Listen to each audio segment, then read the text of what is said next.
प्रधानमंत्री नरेंद्र मोदी ने मेरा बूथ सबसे मजबूत कार्यक्रम के दौरान पसमानदा मुसलमानों का मुद्दा फिर एक बार उठाया है।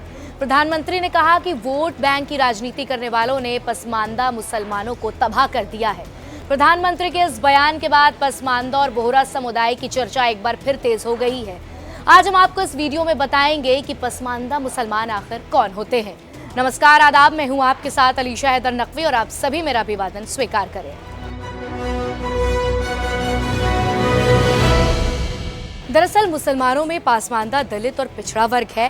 पासमानदा एक फारसी का शब्द है जिसका अर्थ होता है समाज में पीछे छूटे हुए लोग। मुस्लिम समाज के भीतर पसमानदा समाज को सामाजिक, आर्थिक और राजनीतिक दृष्टि से पिछड़ा माना जाता है, या कह सकते हैं कि ये मुस्लिम समाज का ओबीसी वर्ग है।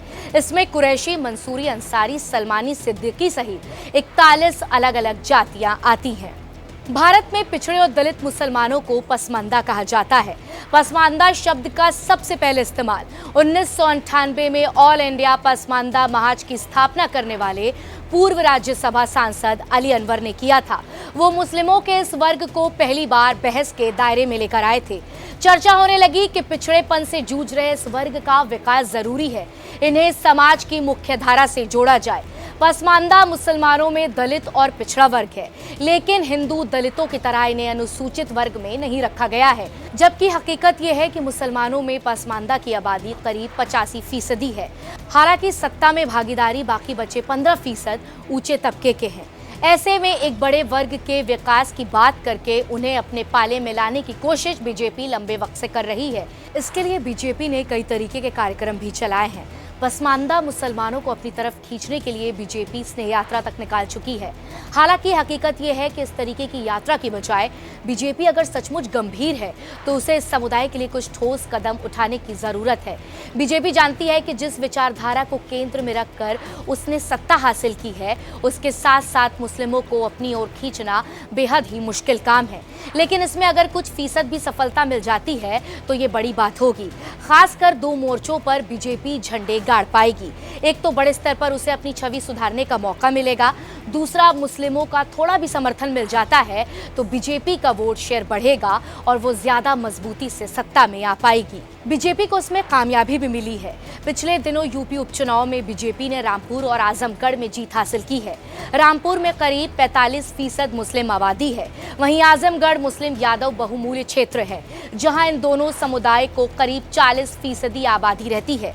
बीजेपी ने दावा किया है कि इस चुनाव में उन्हें करीब 8% पसमानदा मुसलमानों ने वोट किया है। सीरियस लोकनीति 2020 के एक सर्वे रिपोर्ट में यह दावा किया गया है कि बीजेपी को 8% पसमानदा मुसलमानों ने वोट किया है। बीजेपी ने पसमानदा समुदाय को रिझाने के लिए यूपी में मुसलमानों के उच्च वर्ग से आने वाले कैबिनेट मंत्री मोहसिन रजा को हटाकर पसमानदा समाज के दानिश आजाद अंसारी को मंत्री बनाया है। हालांकि पसमानदा समाज का मानना है कि हमारी अगर इतनी ही फिक्र है तो सबसे पहले हमें अनुसूचित जाति में शामिल किया जाना चाहिए।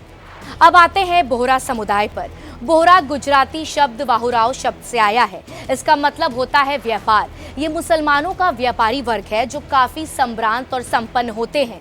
भारत में करीब 20 लाख बोहरा समुदाय के लोग रहते हैं। गुजरात में बोहरा समुदाय के लोग बीजेपी को वोट देते रहे हैं। प्रधानमंत्री मोदी बोहरा समुदाय के धार्मिक आयोजनों में भी शिरकत कर चुके हैं। इससे उनकी बीजेपी से करीबी समझी जा सकती है। हालांकि गुजरात दंगों के दौरान बोहरा समुदाय की दुकानें भी जलाई गई थीं, जिसके विरोध में वो बीजेपी के खिलाफ हो गए थे। लेकिन बाद में व्यापारी समुदाय का दिल जीतने के लिए नीतियां बनाकर नरेंद्र मोदी उनका भरोसा जीतने में कामयाब रहे। भारत में बोहरा समुदाय की गुजरात, महाराष्ट्र से लेकर दक्षिण के राज्यों और पश्चिम बंगाल तक में है। प्रधानमंत्री मोदी ने बोहरा समुदाय से संपर्क साधने को कहा है, क्योंकि ये व्यापारी तबका है और बीजेपी के साथ आसानी से जुड़ सकता है। तो ये है मुसलमानों के करीब जाने की बीजेपी की पूरी कहानी। आपको ये वीडियो अच्छा लगा तो इसे शेयर करें और ऐसे ही विश्लेषण से भरपूर खबरों को देखने के लिए सब्सक्राइब करें हमारा इंडिया डेली लाइव।